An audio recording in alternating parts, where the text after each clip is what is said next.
जीवात्मा परमात्मा से जब मिलती है उसी को महाराज कहते हैं। बड़ी सुंदर रमणीक जगह बनाई है यमुना के किनारे। इतनी सुंदर रमणीक जगह थी वो कि कोयल कूक रही थी। बड़े सुगंधित फूल हैं, फूलों पर भमरा गुंजार कर रहे हैं। तो जिस समय भगवान कन्हैया ने बंसी बजाई थी तो जिसके कानों में आवाज पड़ी थी वो सभी वहीं के वहीं रुक गए थे।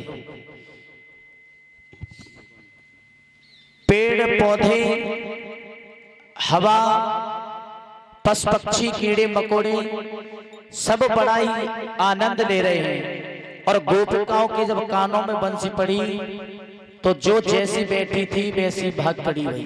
कोई श्रृंगार कर रही तो श्रृंगार करते पे ही भाग खड़ी हुई। हाथन की चीज पायन में, पायन की हाथन में, नाक की कान में, कान की नाक में। जैने पतो के हम कहा कर रहे हैं। जब उनके पतियों ने रोका तो कोई नहीं रोकी, बोली हम तो जा रहे हैं, भगवान रास कर रहे हैं, उस रास में जा रहे हैं। तो भगवान ने अपनी माया के द्वारा जितनी गोपिकाएं थी अपने रूप उतने ही बनाए थे। हर गोपी को यह पता था कि कन्हैया मेरे अलावा और किसी के पास नहीं है। जितनी सखियां थी उतने ही श्याम बने। महाराज हो रहा है इधर कैलाश पर्वत पर। भोले बाबा सोचने लगे चलो हमारी पत्नी जा रही है, लाओ हम भी चले महाराज में। तो कहने लगे हैं पार्वती से, पार्वती कहाँ जा रही हो?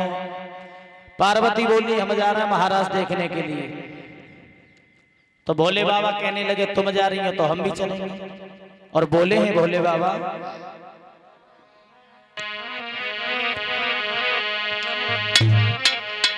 कि बोले गौरा से एक दिन यूं भोला, प्यारी हम भी जनाने बनेंगे।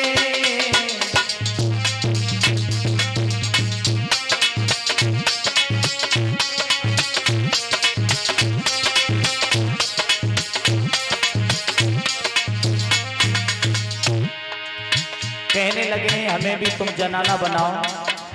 पार्वती समझ आ रही है इतनी बड़ी दाढ़ी है, कैसे स्त्री बनाओ तुम्हें? बोले कुछ भी करो। बोले गौरा से एक दिन यूं भोला, प्यारी हम भी जनाने बनेंगे। वृंदावन की सुहानी गगन में, वृंदावन की सुहानी गगन में, देखने रात हम भी चलेंगे।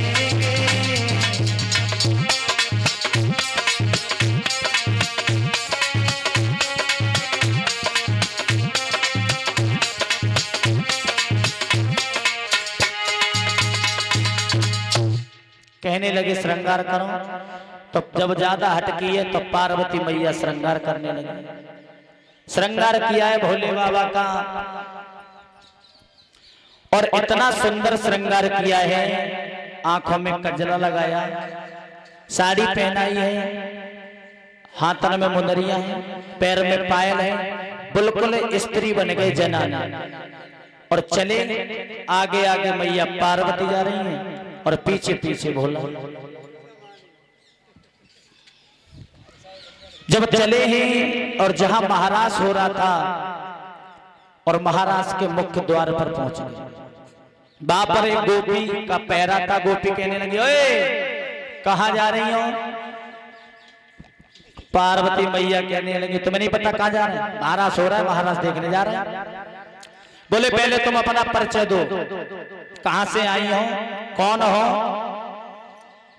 पार्वती कहने लगी तुम हमें नहीं जानती हो, कैलाश पर्वत से आई, भोले बाबा की पत्नी ही पार्वती है, और बताएं कुछ? बोले ठीक है तो जाओ। अब पार्वती चली, पीछे से भोले बाबू चलने लगे। गोपी ने फिर रोक लो। अरे भाई इन्होंने अपना एड्रेस दे दिया, पता दे दिया, तुम भी तो बताओ कौन हो? और जो पार्वती मैया ने पीछे मुड़ के देखो, बोली अब क्या होगा? हमने तो बता दी कि हम भोले बाबा की पत्नी कैलाश पर्वत से आए, लेकिन इन्हें क्या बताएं? तो बोली क्यों, इन्हें क्यों रोक लिया? गोपी कहने लगी, इन्हें इसलिए रोक लिया कि आपने तो बता दिया तुम भोले बाबा की पत्नी हो। अरे ये कौन है, इनका भी तो पता बताओ। कहने लगी तुम इन्हें नहीं जानते हो? बोले हम नहीं जानते, ये कोई और नहीं है, ये हमारा लड़का है ना गणेश, उसकी पत्नी है। बोले कि जी है गणपति की बहुरिया, जो हमारा पुत्र है गणेश। बात बदलती हुई बोली मैया कि जे मेरे बेटा की बहुरिया, मानो री सही।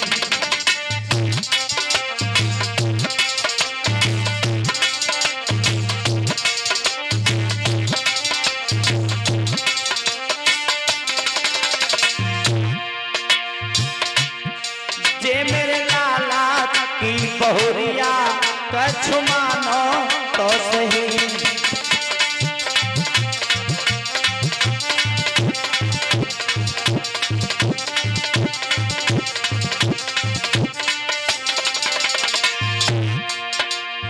गोपी कहने लगी तुम्हारे जो पुत्र हैं गणेश, उनकी पत्नी? बोले हाँ।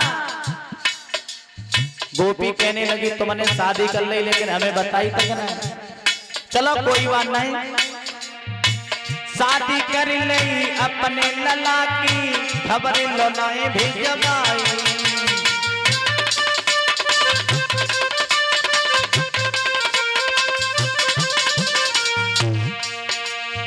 शादी कर ली अपने उमर की, खबर लो नाए भेजवाई।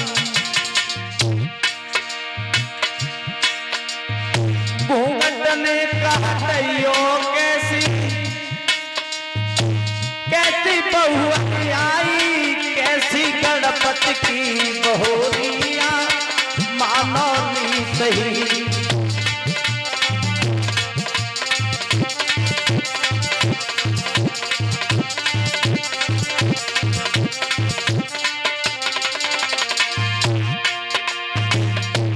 पार्वती मैया कहने लगी बात तुम बहुत बढ़िया बात बता रही हैं?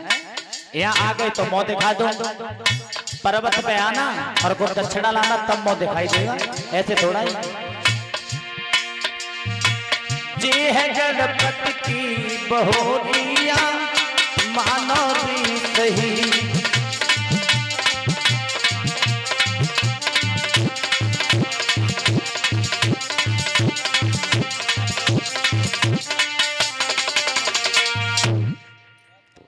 जब कहा है कि ये मेरे पुत्र गणेश की पत्नी है, तो कहने लगे कोई बात नहीं जाओ।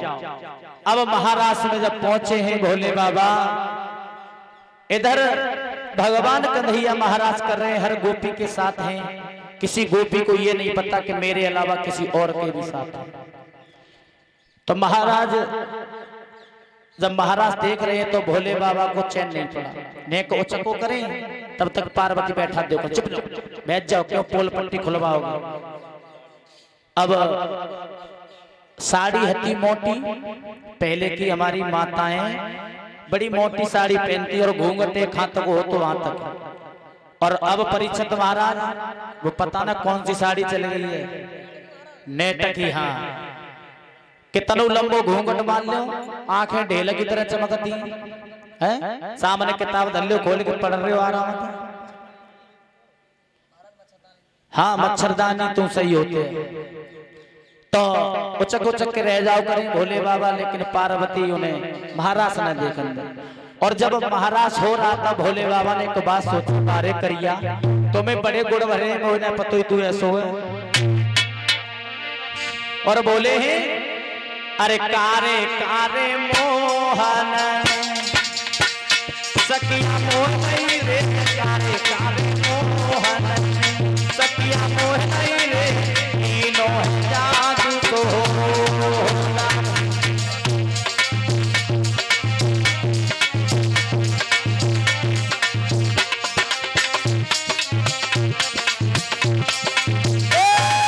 करिया करिया मोहन सखिया मोह रे, कारे कारे मोहन सखिया मोह रे, तीनों है जादू को।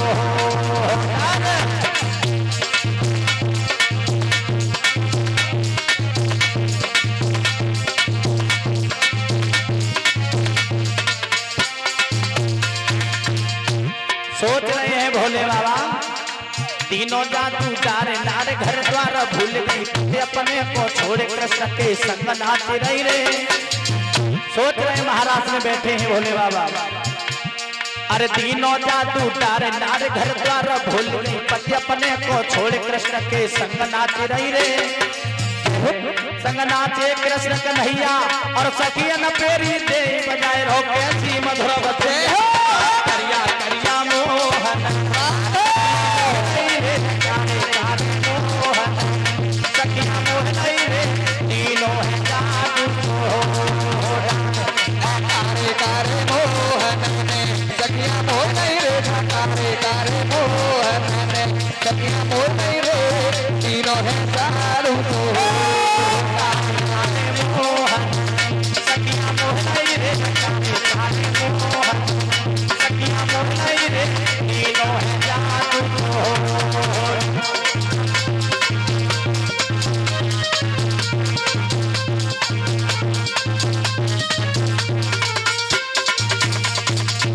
सोच रहे हैं भोले बाबा। अरे नाई तन की खबर उम्र देखन की बारी अपने को छोड़ नाच रही सब सुकुमारी रे। अरे नाई तन की खबर उम्र देखन की बारी अपने को छोड़ नाच रही सब सुकुमारी रे। संग नाचे कृष्ण कन्हैया और सखियन फेरी दे बजाए हो कैसी मधुर बतिया करिया करिया सखिया मोहन रे जाने कारे मोहन।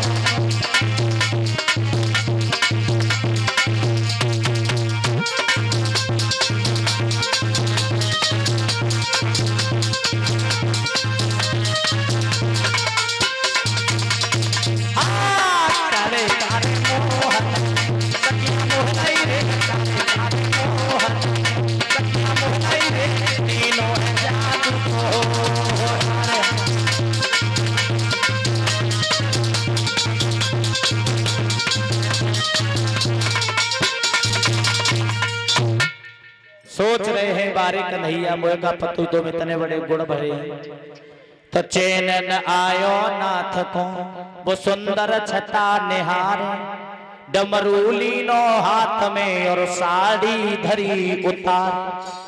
साड़ी को उतार दिया हाथ में डमरू ले लिया कूद पड़े महारास में दिल पार्वती हैरान और नाचे गोपिन बीच में इत गोपेश्वर भगवान। नाचने लगे हैं साड़ी को उतार दिया हाथ में डमरू ले लिया।